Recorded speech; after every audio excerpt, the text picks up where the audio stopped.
This is Andy Gutierrez from StarWars.com, and you are listening to Coffee with Kenobi with Dan Z. This is the podcast you're looking for. This is James Arnold Taylor, and you're listening to Coffee with Kenobi. I have a good feeling about this. Well, hello, my friends, and welcome back to another edition of CWK Live. Is it an edition? Is it an episode? Whatever it is, I am happy to be here with each and every one of you. I am your host, Dan Z, thrilled to be talking Star Wars with each and every one of you. So it's great to be here on Monday. We've got a really fun show, a lot of things going on. A lot of our friends are here. As Yoda says in English class, metaphors be with you. Nice, Nicholas. Welcome to the show. And I love a good pun, so thank you for that. Wonderful. Ben, does anyone ever beat Minta to the first comment? She's so on top of us. It's true. It's true. And Minta is having her big day very soon, getting married very soon, Minta. I'm sure you're very excited. We appreciate you spending time with us. Hello, Christina, from across the globe, really. I believe you're in Australia, correct, Christina? So welcome back. Hello, Brian. Good to have you, man. It's been a while. Nice to have you back on the show. Blake, hello. Blake, what's up, dude? Good to see you. Minta says her secret is lots of coffee. Well, there you go. Coffee, of course, and Coffee with Kenobi. We are fans of that. Happy Monday to you, Mary. Of course, always good to chat with you. Mason is here. Yay, Mason. Awesome. Great. That was called a combination of words, everybody. Ross is here. Hello, Ross. Hope you had a good night tonight. Hope you had a good class. And Craig is here, speaking of class. One of our favorite teachers, Craig Dickinson, is here. Wonderful. And Jason, nice to have you back after a couple weeks off. Of course, Jason, we'll save you and everyone a place naturally on Coffee with Kenobi's Facebook Live. And hey, while you're watching the show, tag a friend. Share out that the show is on so people can join us and be a part of this great community that we have going on. Tonight's show is going to be a really fun show. We are going to talk about quite a few things.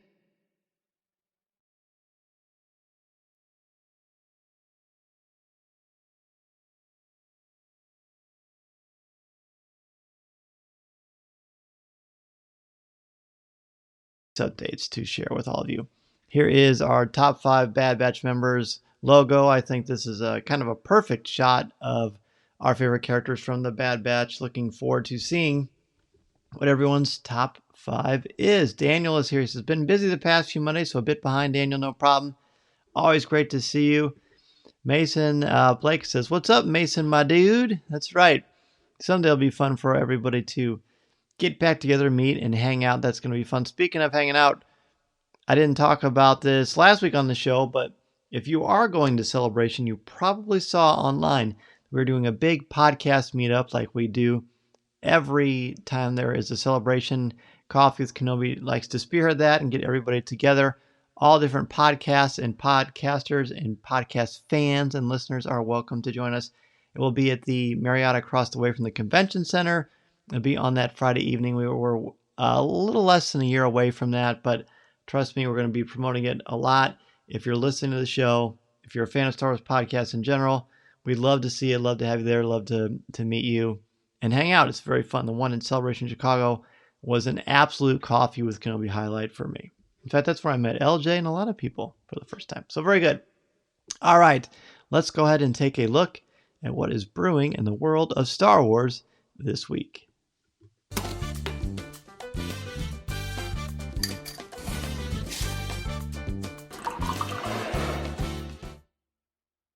All right, so what is brewing in the world of Star Wars this week? Well, we've got a lot of great merchandise. Mason is saying hello to you, Blake, and Christina says, maybe one day I can dream. Yes, Christina, who knows? Maybe Celebration will be in Australia someday. Stranger things have happened. Who knows? First thing I want to do, I didn't post pictures of this on Instagram. I will, but Amazon, of course, whenever there's big Hasbro announcements, they always have exclusives. Usually they're on Target or Walmart. But these two that I have are from Amazon.com. I'm going to show them to you. These are 3 3/4 inch action figures. They are from the vintage line, basically. But this is Darth Maul. The glare's pretty bad. From the Siege of Mandalore arc. You can see he's got the robotic legs. He's got some, I don't know if it's a new sculpt or not, but it looks really good to me. He's got his newer lightsabers. So that's a really, really fun one. The back isn't all that spectacular. There's really not much to that one. I'll show you that really quickly. I need to get an extra camera to have a place to showcase some of this stuff. But this one to me is the gem. This one is the gem. This is Ahsoka from the Siege of Mandalore arc. And if you can tell here, I mean, look at the sculpt on her face. It's really, really tremendous. It looks just like her in animation. So these are prizes. I'll be posting some pictures of this on Instagram very soon, on Coffee with Kenobi's Instagram, which I hope you will follow along with us there if you're not already doing so. But these are great. These are great collectibles. But speaking of great collectibles, Blake says, the sculpts on these recent 3 3/4-inch figures are incredible. Yes, they are. They are really, really nice. Really nice. Ben is starstruck. He is so excited about it, and I'm glad they're really, really nice. All right, I'm going to open this up because I've got to add some extra things to all of you here. ILM. Here we go. All right, so the Mandalorian, you may have seen, has done a great job naturally on the Emmys. It's done a great job in all the Emmys. It won 7 Emmys total. Let me jump to that for you here. But it's done so well on an awards season, which is always great to see. But some, and I made this when before they announced all 7 of them. In fact, Ian can probably weigh in with the extra ones. But what we have is the Emmy winner for Outstanding Sound Mixing for a comedy or drama series 1 hour. It won the Outstanding Prosthetic Makeup. I mean, look at Rosario Dawson as Ahsoka Tano. That makeup is amazing. And of course, Outstanding Cinematography for a single camera series half hour.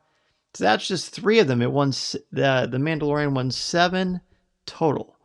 The other ones on here, let me see if I can pull them up from our Facebook group because I know that Ian posted them there. But of the 7, besides Outstanding Sound Mixing, Outstanding Prosthetic Makeup, and then the Outstanding Cinematography, and you can tell by the imagery right there, the cinematography itself. It also won, come on, Facebook, open up for me. It also won, let's see, Outstanding Stunt Performance, Outstanding Music Composition for a Series, Original Dramatic Score, and then I think there's one more. I can't find the last one. But so if anybody knows the other one, let me know. Let's see. So Minta wants to sneak the action figures in the wedding registry. Well, there you go. Clever idea.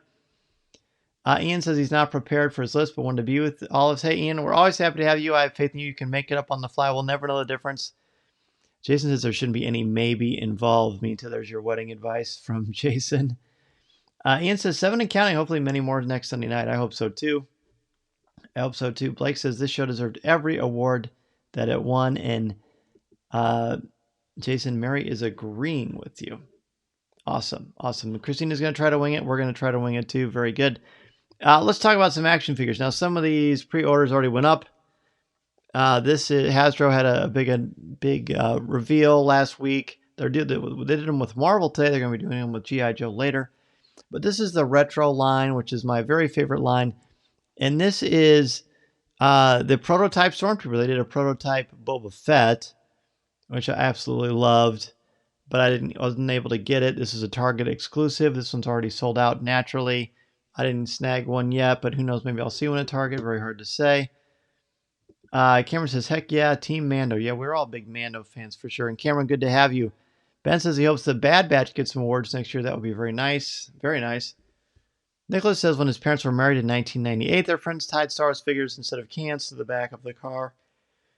I love that. I'm sure my wife Deanna is happy she didn't know about that when we got married, but that is a really cool idea.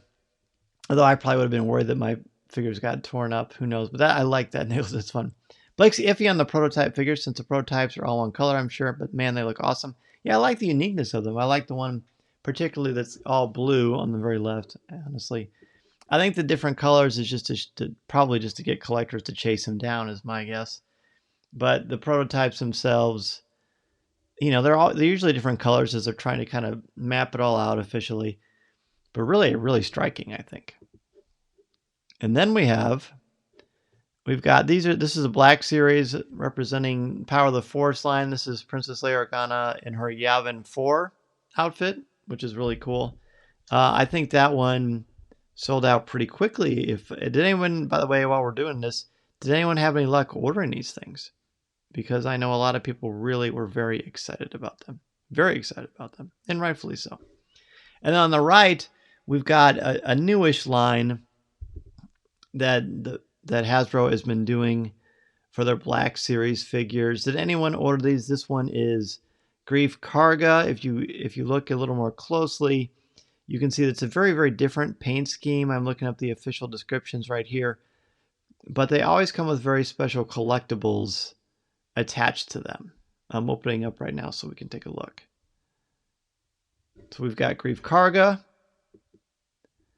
We've got Queel, the Mandalorian himself. I really like the look of the Mandalorian there. There's Moff Gideon, and of course, the Armorer, too.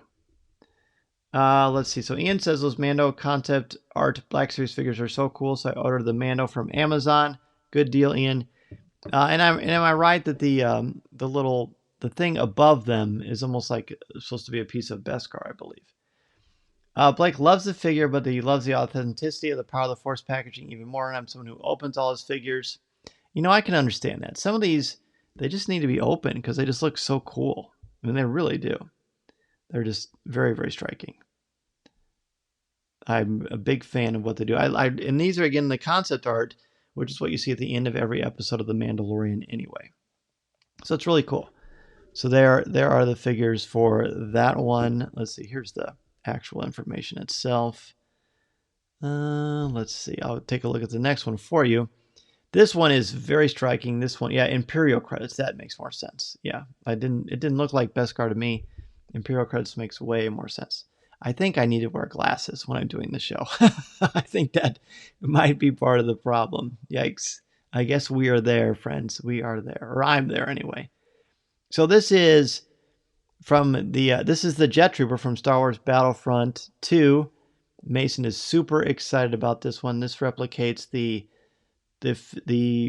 soldiers, the droids, the troopers, the clones that you can be when you're playing Star Wars Battlefront 2, which is a really, really fun game, of course. And this is the new one that came out for the video game line, and I love the look of this one. I was very excited to show Mason this one. Next, we have, this is the Black Series Force FX lightsaber. This is Rey's lightsaber from The Rise of Skywalker. Now, this one is stunning. I mean, it comes with its own stand, similar to what I have with the Black Series. With the Dark Saber behind me. The difference is all of mine back here are from Galaxy's Edge, from Doc Ondars. This is the Black Series one, and I got to tell you, these are stellar. I mean, they are fascinating. Ben says, don't worry, I'm there too, and I've been since I was in my 20s, sadly. All right, so I feel better. We're in good company together. Bravo, my friend. Appreciate you humoring me. The thing that's cool about this one that's different from the one at Galaxy's Edge, the one at Galaxy's Edge just turns on traditionally, but this one, like Rey's does in the end of The Rise of Skywalker, you actually twist the top of it like a screwdriver, and that's how you ignite the lightsaber. You can't do that from the one at Galaxy's Edge, so that is very cool. Mita says that lightsaber might be a wedding gift or a Christmas present for me. Well, there you go. It seems like a good thing to pass along to your fiance, I would say. But it's a really great looking lightsaber. There's no doubt about that. All right, now on the left, we've got the Mandalorian and Grogu on Arvala 7. This is the planet in the second episode of Season 1 of The Mandalorian, where he's covered in mud, fighting that mudhorn. And if you look, it comes with the egg itself. And Grogu has his hands out, closing his eyes as if to be meditating on the Force. This is the first time that the Mandalorian learns that Grogu is Force sensitive. Mandalorian doesn't really know much of anything about the Force besides some myths or legends. But this is a significant part in the story. It's a great looking figure. Again, the mud detail is pretty neat. In the middle, we've got basically a stormtrooper, like a trooper builder set, essentially. And it comes with 4 different troopers. You can mix and match and combine. This one is going to be a huge hit for a lot of people. Ian wants to know if we're getting a Black Series Mudhorn figure. Now, that would be awesome. I would be very excited to see that. The Mudhorn has become so significant, and of course, it's a logo or a symbol. It's the signet, is what the armorer calls it, on the Mandalorian's armor itself. So that's great. Again, stormtroopers. The stormtroopers are 3 3/4 inch, where the Mandalorian and Grogu is 6-inch Black Series. All right, more of the vintage line. We've got Bib Fortuna IG-11 and Lando Calrissian, newer sculpts. Again, you've got the Kenner backing to make it feel like vintage.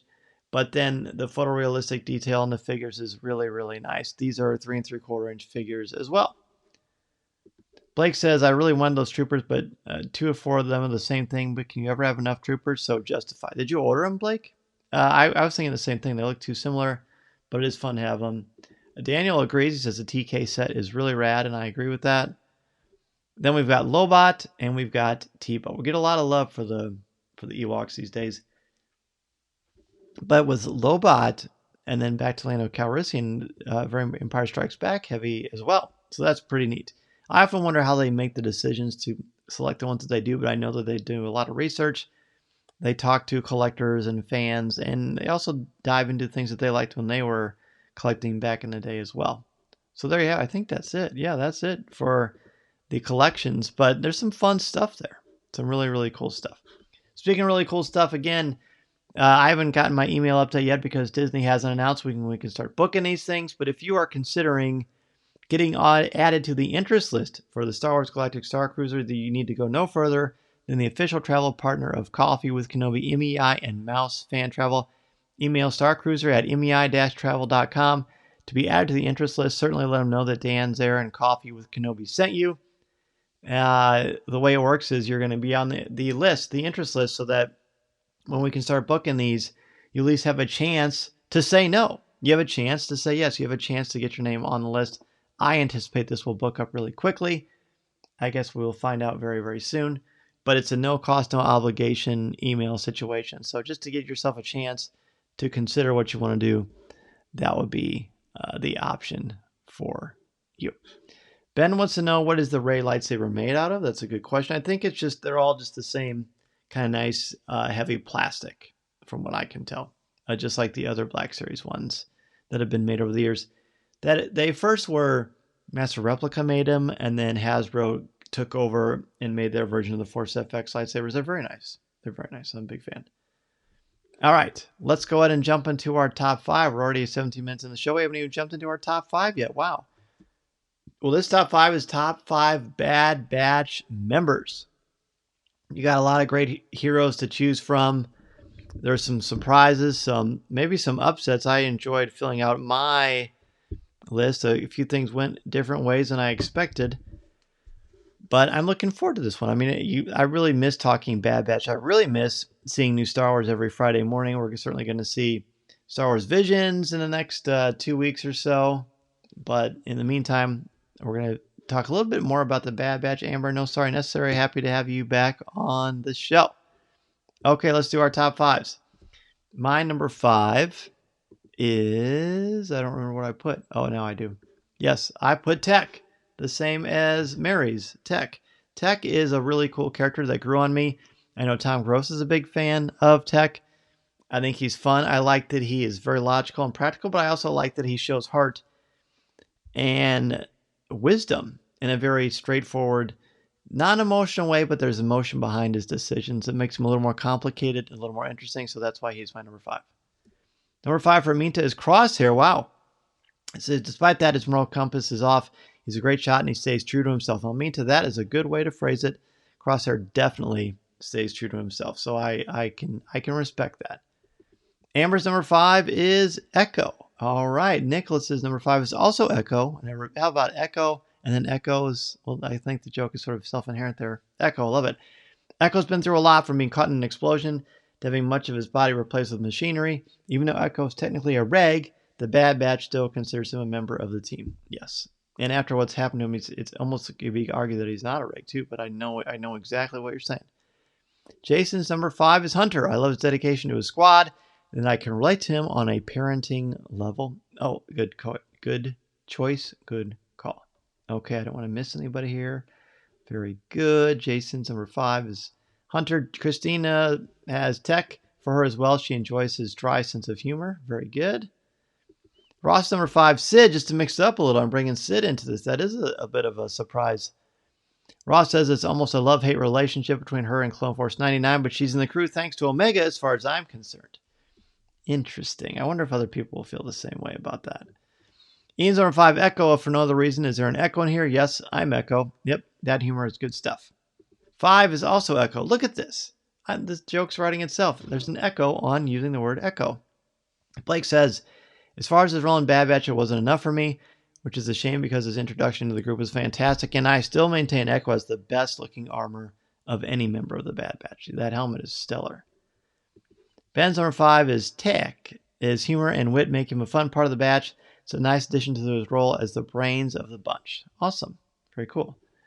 Number 5 for Daniel is Wrecker. Love the comedic breaks he gives. He's a big softie. Yes, he certainly is. Number 5 for Mason, by the way, is also Echo. So Echo definitely is the number 5 for so many of you.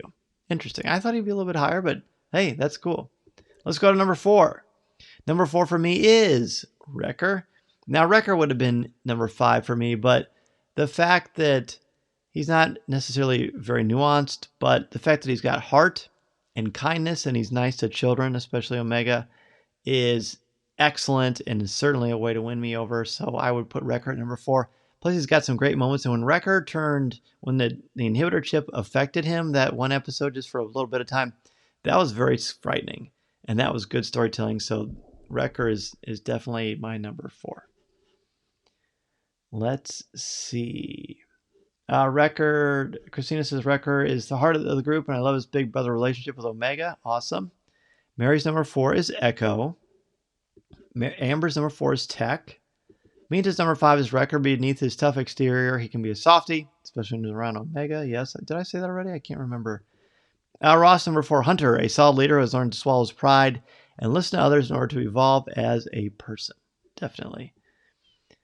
Nicholas, our Amazon device, which is named Echo, kept going off during the entire number 5 list. Sorry, Nicholas, probably just went off again. Amber's coming up with a list as we go along. Hey, Indiana Jones makes up as he goes along, so nothing wrong with that. Nicholas's number 4 is Tech. His high intelligence has rescued the Bad Batch on more than one occasion. He also occasionally brings up interesting philosophical questions in regards to human nature and determinism, such as in the first and last episodes. Very intelligent and well said, Nicholas. I like that. Jason's number 4, Echo. His connection to the regs has been especially awesome for me this year as I've been doing my Clone Wars rewatch. Fun. Mason, remind me, I know we're watching the Superman series, but we got to get you caught up on all the Clone Wars too. There's a lot of fun stuff there. I'm glad you approve, Amber. That's good stuff. Blake's number 4, Hunter. Seeing his decision-making change with Omega in the group was cool to see, but still leaves him towards the back of the group for me. Fair enough. Yeah, where I put Hunter might surprise you. Ross says, Echo, play the Bad Batch. Oh, Ross, look what you're doing. You're trying to trick our friend Nicholas there. Very clever, but it's my fault for playing along. Number 4 for Ian is Hauser. Interesting. This is mostly me trying to will it into existence for season 2. Well, Ian, good luck. I think that's a cool idea. I would love to see more Hauser. It's cool you put him on your list. Daniel's number 4 is Echo. Love that he was part of the Clone Wars series. He has definitely evolved through this series. He sure has. Jason says, yes. I'm not sure what you're referring to, Jason, but I'm sure it's funny. Number 4 for Ben, Crosshair. He's the most complicated member. I put myself in his shoes right now. It's hard to tell right from wrong. Doesn't think his moral compass is off. He has a good backbone. He's loyal, but just as lost as the rest of the Bad Batch crew. That is true. Let's see. Nicholas says, it worked. Oh, wow, it did work. Well, there you go, Ross. Your experiment was successful. Number 4 for Mason is Hunter, like so many others of you. Jason says, Hauser being in the Bad Batch. Sorry about that. Oh, yeah. Yes, for sure. No, don't be sorry at all. I think that's great. I love it. The interaction on this is great. I love to have more interaction on Coffee with Kenobi too. Speaking of, feel free to email Coffee with Kenobi anytime. I'll share your emails on the show so you can be more a part of that like you are here on CWK Live. Okay, let's go into number 3. Number 3 of our top 5 favorite members of the Bad Batch. Number 3 for me is Echo. Look up Dan Z. Nicholas, did that work? Probably nothing's going to happen. But yes, ECHO. I'll spare you, Nicholas, is actually saying it for your Alexa. But Echo, it's hard to do, isn't it? Echo is cool. The armor is great. He's got a soft side. He's intellectual. He's compassionate. And I feel like he challenges the Bad Batch in a respectful, healthy, normal way. I wish we had much more of him. I feel like he was very much a background character through much of season 1. So I hope we get much more of him. To me, he certainly deserves his due. Okay. Number 3 for Minta is tech. I can relate to him in some form when it comes to certain technology, like how to use Alexa. Fantastic. Boy, poor Nicholas. Christina's number 3, Echo. I love Echo. We have been with his story throughout the Clone Wars and seen the impact of the war on him, and I'm looking forward to more of his story. Great. Mary's number 3 is Hunter. Blake's number 3 is Tech. His one-liners to him were sincere, but to the audience were adoring. He's an incredibly lovable character because of his honesty and viewpoints. Nice. Very nice. Nicholas number 3 is Omega. Omega cares deeply about the Bad Batch and considers them to be her family. She also cared about Hera and wanted to help her out. It's very true. Number 3 for Amber is Omega. Number 3 for Ross is Echo. He brings the edge of a one-time reg to the group. His experience is very different, so it really helps round out the depth of the Bad Batch. Cool. Hunter's number 3. I'm sorry, Ian's number 3. Yep, I just switched Ian, so I guess you're in the Bad Batch now. So Ian's number 3 is Hunter. Love that he cares, that Carrie has for his brothers and sisters. He's a natural leader. Yes, he is. Yes, he is. Daniel's number 3 is Omega. Daniel says her friendliness and caring has started to spread throughout the crew. That's true. It's contagious. Kindness is contagious. Jason's number 3 is Wrecker. I love his heart, his humor, and his desire to blow stuff up. Yes, we haven't talked about that, but yeah, that's true. Number 3 for Ben is Hunter. If no reason, then he's a leader, and he has a really hard choice, a hard role to play right now. A new father figure, new galaxy leadership. He has a lot of tough choices to make. Yes, he does. Ben's changing his last answer to Ian. Yep, Ian, it's going to be canon, buddy. Number 3 for Mason. This has not been brought up by anybody yet, but Mason's number 3 is Gonky. Mason loves Gonky, and I said, are you sure you want Gonky for number 3? And he was like, oh, yeah. So Gonky is number 3 for Mason because he is on their missions with him, and he is in their starship with him. So, okay. Good job, Mason. I forgot that you put Gonky for number 3, but that's great. Let's go ahead and jump into number 2. Number 2 for me is Hunter. Now, I was expecting Ross likes it, Mason. Good job, buddy. Hunter, I thought was going to be my number 1, but someone replaced Hunter. And as much as I like Hunter, I've liked Hunter from the beginning. He's been my favorite one, even from the last season of Clone Wars, those first 4 episodes that introduced us to the Bad Batch. I feel like Hunter didn't evolve very much. I mean, he's cool. What he does, he's good at. He's very loyal and loving, and he's a great father figure to Omega. But I don't feel like he grew or changed very much, so that's why he's number 2. In fact, I almost put Echo at 2 and Hunter at 3. But then I stopped myself because I like to be loyal to the longevity of how much I like a certain character. So I tried to stick to that a little bit. Christina's number 2 is also Hunter. I love his leadership and the care and love he has for his brothers, even Crosshair, and especially Omega. I love how he leads but utilizes the skills of all members of the team, deferring to them when their skill set warrants it. Good. Well said. Ian's number 2 is Omega.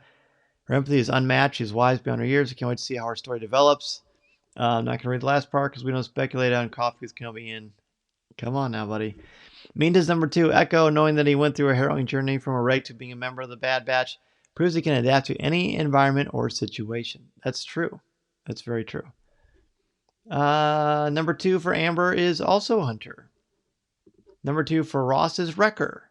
He might have been my least favorite during the Clone Wars Season 7, but his evolution is brilliantly nurtured in the series. That's cool. That's cool. Actually, and I do feel like there have been some changes between my opinion of characters in Season 7 of the Bad Batch and then into their own series with the Bad Batch itself. Number 2 for Daniel is Hunter. Just a really cool character, father-like to the whole gang. Definitely. Mary's number 2 is Omega, also. Awesome. Nicholas number 2, Hunter, leader of the Bad Batch, and could be the one who is closest to Omega. This is especially apparent in episode 10, where he said her name even though she wasn't with him on the mission. True. He's used to Omega. Yes, he is. Jason's number 2 is also Omega, so full of hope, light, and compassion. This is really evident when you listen to Omega's theme on the soundtrack. I've definitely needed her example this year. Awesome. Well, Jason, I can understand that. And hopefully just being able to be a part of the Star Wars community is helping to bring some light and hope as well. Blake's number 2, Wrecker. If there's ever one character I could sit in a bar and watch NFL football with, it's Wrecker. He's such a lovable character with strength and childish personality. That's a fun little example there. I like that. Ben's number 2, Omega. Hard not to put her first. She's the group's moral compass. Without a republic, the Bad Batch is a bit lost on what they should do. If it weren't for Omega, the group would be completely lost right now. I agree with that for sure. Okay, number 2 for Mason. Mason's number 3 was Gonky. His number 2 is Wrecker. He loves Wrecker. He's loved Wrecker from the beginning. But now it's time for number 1. I added a little bit of a party trick here. Our number 1 of our favorite list is Omega. Yes, finally Mason gave me the idea to add that drum roll, so there you go. Omega's number 1. It surprised me that Omega was ranked as highly, but I just really liked Omega from the get-go, and she just grew on me every episode. She legitimately did. She is nuanced. She is interesting. She is compassionate, and she does hold them accountable, and she doesn't back down. I just really think she's a really cool character, and I'm glad that I think of her as a number 1. Very glad that she's a number 1. Okay, let's see what you all have. Christina's number 1 is Omega also. She says, I love her growth through the whole season. She shows such strength and maturity, yet vulnerability, and has such a strength and unfailing sense of right and wrong. Agreed. Nicholas, number 1, Wrecker. Despite his love of explosions and destruction, Wrecker is one of the kindest clones. He made Omega her own room on the spaceship and told Crosser that the Bad Batch still would have taken him back. Great examples. That I thought of that I would have probably moved Wrecker up a little bit more. Great examples. Minta's number 1 was a tie, but she couldn't choose between Omega and Hunter. Omega wears her heart on her sleeve and cares for all her brothers. Hunter is not only a capable leader, but he's a father figure for Omega, and he's learning how to soften his exterior and heart. Very well said, Minta. Ian's number 1, Wrecker. I'm still surprised by how much his character grew on me from his appearance in Clone Wars. I particularly enjoyed the bond he had with Omega. Nice. Jason likes the drum roll. Awesome. Love it. Daniel's number 1, Tech, is my favorite. I relate to him so much. A great fixer and deep, dry humor. That's what Tom says too. Ross, Omega, absolutely love her, and hoping this is just the beginning of the stories we get to see involving her. I hope so too. Ian loves a drum roll. He says, very good suggestion, Mason. Awesome. I will pass it along, but Amber can hear too. I'm sorry, Amber is saying this. Mason will hear that too. Amber's number 1. I'm so sorry about to have a tie for first with Wrecker and Crosshair. Hey, that is okay. Corey Clubb, the co-creator of Coffee with Kenobi, he's the one who's anti-tie, but I don't think a tie is bad. I think that's fine. Daniel's digging the drum roll as well. Awesome. I'm glad to hear that. If you can think of other sound effects I should add, please let me know. Mary says, Wrecker, it was really hard to choose between Wrecker and Omega for first, but Wrecker has such a good heart. Yes, he does. Blake's number 1 is Crosshair. Really?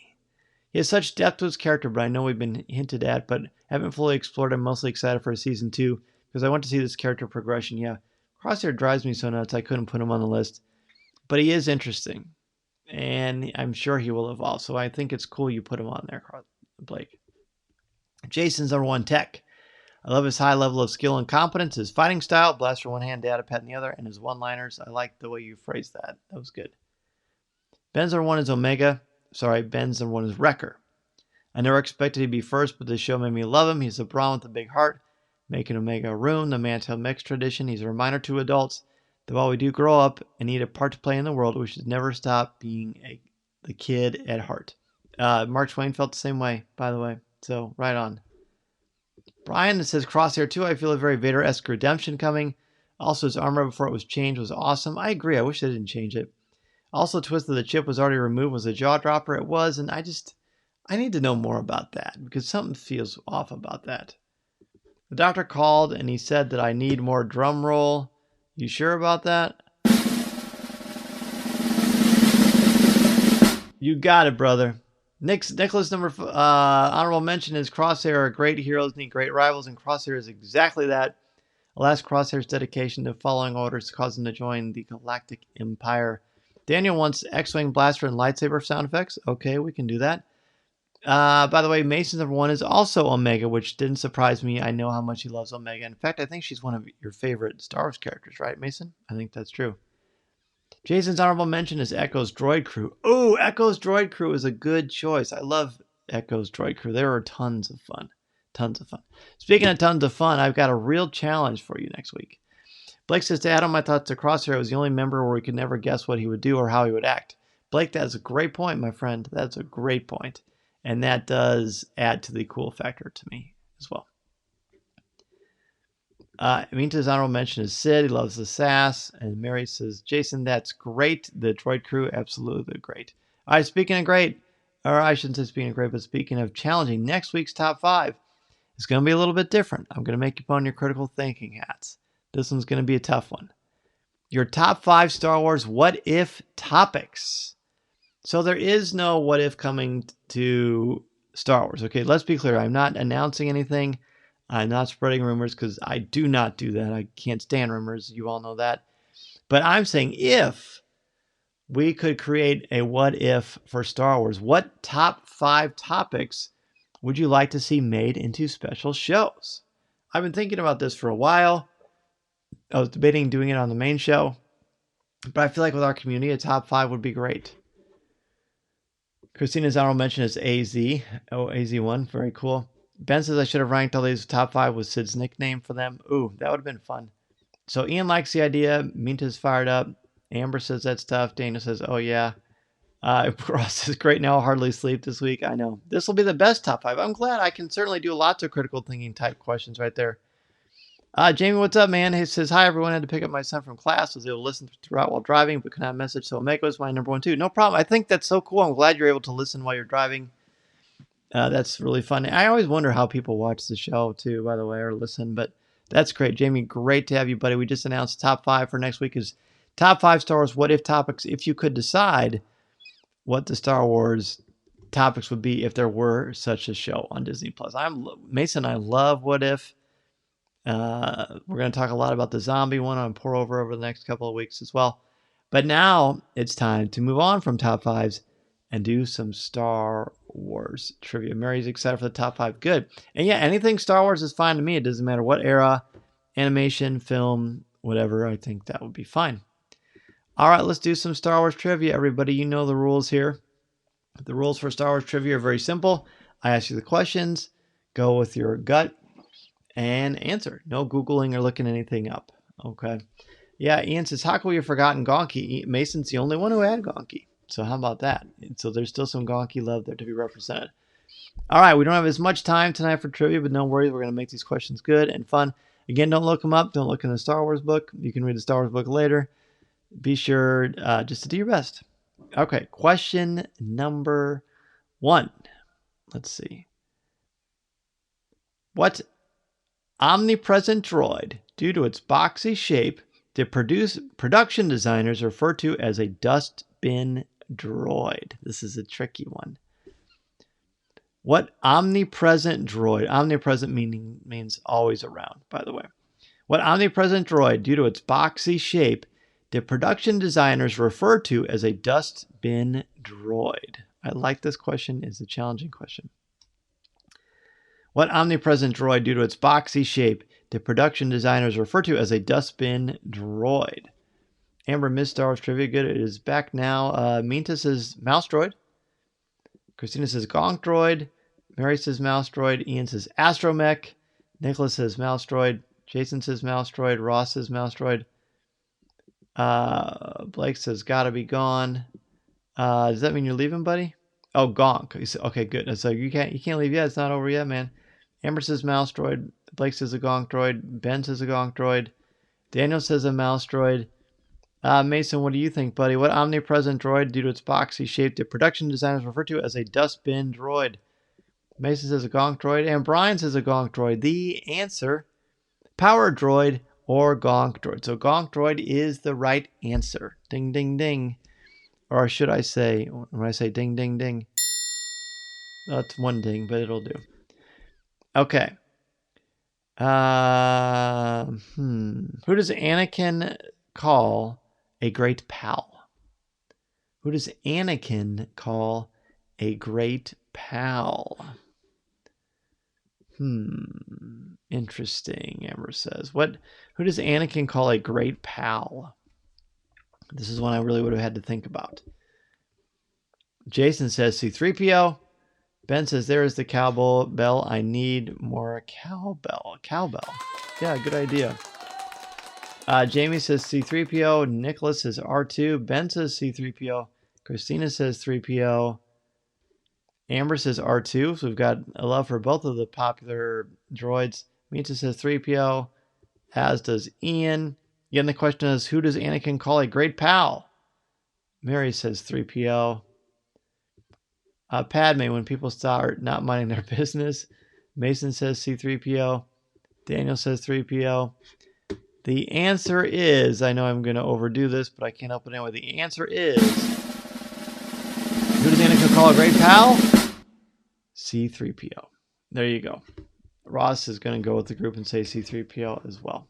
Okay, so if you listen to our pour over where we did summer snacks in the summer, I overdid those sound effects, but it ended up being our most downloaded and funniest show. So I may fall into that trap of doing some sound effects on occasion. Okay. Let's see here. All these questions feel very easy to me. We'll try this one. Who orders the gunners on Darth Vader's flagship to intensify their forward firepower? Who orders the gunners on Darth Vader's flagship to intensify their forward firepower? Ross says fire sound effects at will. Okay, good. I think I will. Fun. Thank you, Ross. That's the DJ air horn. I hit that one by mistake. Nicholas says, Piet. The question again is, who orders the gunners on Darth Vader's flagship to intensify their forward firepower? Bonuses if you tell me the military title of the person as well. Ben says, Admiral Piet. Blake says, the Imperial that's got an X-Wing flown into him. That's all I remember. Mason says, Tarkin. All good guesses so far. All good guesses. Daniel says, Piet. Not exactly, but that is a good guess. Or is it? Is it? I don't know. Mary says, ditto on is Blake's answer. Admiral Piet, Admiral Piet. And I think, Daniel, that's what I was trying to get you to do, is say the name of the military title of the person. So I think you know what it is. Yes, the answer is, for who ordered the gunners on Darth Vader's flagship to intensify their forward firepower, the answer is Admiral Piet. Yes, of course. Okay, we'll ask you a couple more. Next one is, let's see. Who, when Chancellor Palpatine declares, I am the Senate, coolly responds, not yet? Who, when Chancellor Palpatine declares, I am the Senate, coolly responds, not yet? Who is that person? Let's see. Ben says Mace Windu is the answer. Ian says Mace. Amber says Mace. Minta says Mace. Blake says Mace. Ross says Mace. Brian says Mace. Jamie says Mace. Jason says Mace. Christina says Mace. Nicholas says Mace. What about you, Mace? Mason Z, what do you say? Mary says Mace. Daniel says Yoda. Mace says Mace. That's what I was really excited to say, is Mace says Mace. Anybody else? Again, the question is, who, when Chancellor Palpatine declares, I am the Senate, coolly responds, not yet? Ben says, sorry, Samuel L. The answer is, who coolly responds, not yet, when Chancellor Palpatine says, I am the Senate? The answer is Mace Windu, of course. Of course. Ooh, here's a good one. Ooh, this is what one we're going to stop on. This is going to be a tough one. Oh, Mason says Mason Windu. I like that. That's good, Mace. How have we not thought of that before? All right, here is your tough question. How many massive primary engines power an Imperial Star Destroyer?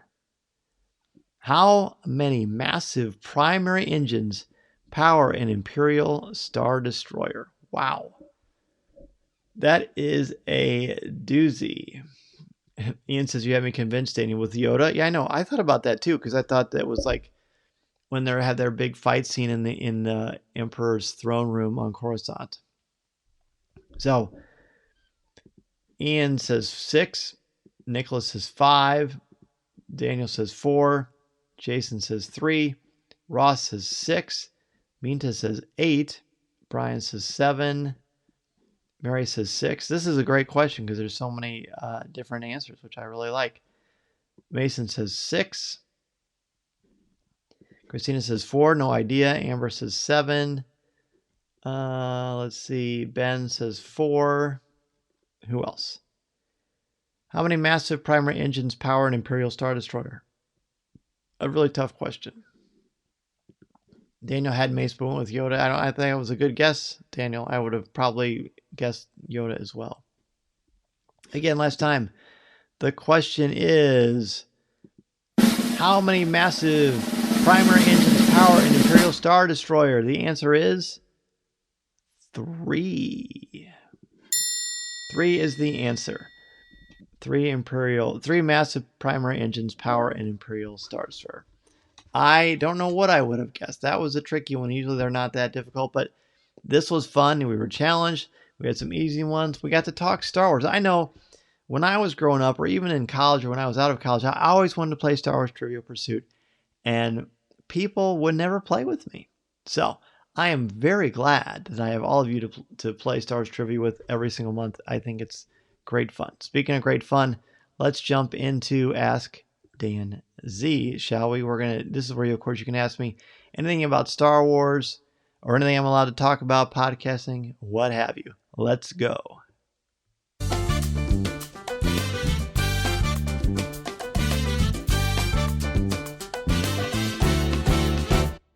Ian says it's always fun to play with people who know their stuff. I agree. And we've got some good ones here. Jason was the only one who got the number 3, so that was really, really cool. Amber says feels the same way with family. That's great. I'm so glad. Mary loves trivia. I love trivia too. And Mason is always excited when we do trivia. I probably should just start doing a running tally where I create more and more questions that are not just movie related. So I may do that. What has been my favorite CWK top 5? Well, that's different because the top 5s in Prover are insanely fun because they're so funny. I really like doing the top 5s where we talk about the action figures. In fact, this week, Jeff McGee from Talking Toys with Taylor and Jeff is going to join me. We're going to look at the first half of the first wave of the Ken Return of the Jedi figures, so that's fun. But top 5s where you can just kind of rank. I like doing top 5s of all the characters that we did when CWK Live started. I like doing top 5 lightsabers ones. I don't know. What about you? Will there be anything genuinely surprising in the character encyclopedia without saying what, of course? Yes, I will say that. There's some fun surprises. Minta, seeing the spooky season is upon us. Have you ever read the Star Wars book Red Harvest? I have not, but I've heard it's really, really cool. Ben says, I need a bunch of frame movie posters now, not just Star Wars. Where should I look that is affordable? I think it's called movieposters.com. That's where I got mine. Now, I frame mine professionally in Hobby Lobby because they cut the glass for it and dry mount it and put it on there. And it wasn't too bad when I got it. It was worth it. So that would be what I recommend. But I got them from movieposters.com. Mace wants me to talk about What If. I thought that the zombie episode of What If was great. It's the only one of What If that I actually watched twice. I introduced it to my brother the other day as well. And I just think it's very cool. It's very bold storytelling, which inspired next week's top 5, of course. Do I like Brian Daly's Han Solo vintage books? I got an embarrassing confession. I've never read them. They're Pablo Hidalgo's favorite Star Wars Legends line books. And I know people love them. I'm sure I will love them. I'm sure it's classic Star Wars. There's not enough time in the day, but Nicholas, I need to, and then we'll need to do a show about it because I think they're great. Christina, not Star Wars, but fantasy related. Are you a fan of the Wheel of Time book series? If so, what are your thoughts on the trailer for the TV series? I've never read the Wheel of Time. I know it has a big following, but I don't know. Christina, what did you think about it? Walmart is one, or even Amazon. Okay, good to know. Amber is currently reading Lost Stars, and she finished Thrawn. That's cool. Thrawn is great. Lost Stars is a classic. Claudia Gray is awesome. I will say I thought the first 100 pages kind of dragged, But then once there's a major divide in the story, I think it really gets really, really good. Allposters.com is one that Daniel recommends as well. Very good. Blake says, have you ever read Heart of the Jedi? Currently reading it and liking it a lot. I have not read Heart of the Jedi. Tell me all about it, man. I'd love to hear about it. Christina is excited about the Wheel of Time books. Good. I know it's got a huge following. I know a lot of people really, really enjoy it so much. Well, this is great. I love your questions. I love participating. I love this amazing community that I'm so excited to be a part of. You know, you've always got a home. You always just pull up, grab your coffee mug. Let's have some coffee with Kenobi together every Monday night at 7 o'clock p.m. Central Standard Time. That is, of course, when we have Facebook Live. And then, naturally, the Coffee with Kenobi regular podcast, over 450 episodes in 8 years. That releases every single Thursday. But again, join us next Monday night. A lot of fun things coming from the world of Star Wars and Coffee with Kenobi. In less than 2 months, my new book, The Star Wars Character Encyclopedia, is coming out by myself, Amy, Elizabeth, Simon, and Pablo. We're very excited to do it. And of course, you can always check out the Star Wars book as well. Still selling very well. It's been out over a year. Still doing really, really great. Awesome. Christina's looking forward to it. Thank you so much. Oh, no, that was from Ford. Thank you so much. Meantime, may the Force be with you. There's 9 more days until Visions. That's right, Ian. Keep your eyes on Coffee with Kenobi for some Visions coverage. Jason, lots of fun tonight as usual. Have a great week. Thanks, man. Thanks for having you. Christina, thanks for the great discussion and joining us. And Nicholas says, may the echo be with you. Nicholas, that was a very entertaining part of the show. So thank you so much, dude. That was great stuff. Mary, have a wonderful weekend. I hope you have a wonderful weekend. Continue being yourself. Continue in embracing your passions and being the best version of yourself that you can be. And we will always have a place for you here at Coffee with Kenobi. Blake says, love my CWK fam and you too. Dan, my bro, have a good night. Blake, love you too, brother. Be well, be strong, be safe. And remember, this is the podcast you're looking for. We will see you next time, my friends. See you later. This podcast is not endorsed by the Walt Disney Company or Lucasfilm Limited. It is intended for entertainment and informational purposes only. The official Star Wars website can be found at www.starwars.com. Star Wars, all names, sounds, and any other Star Wars related items are registered trademarks and or copyrights of Disney and their respective trademark and copyright holders. All original content of this podcast is the intellectual property of Coffee with Kenobi unless otherwise indicated. This is the podcast you're looking for.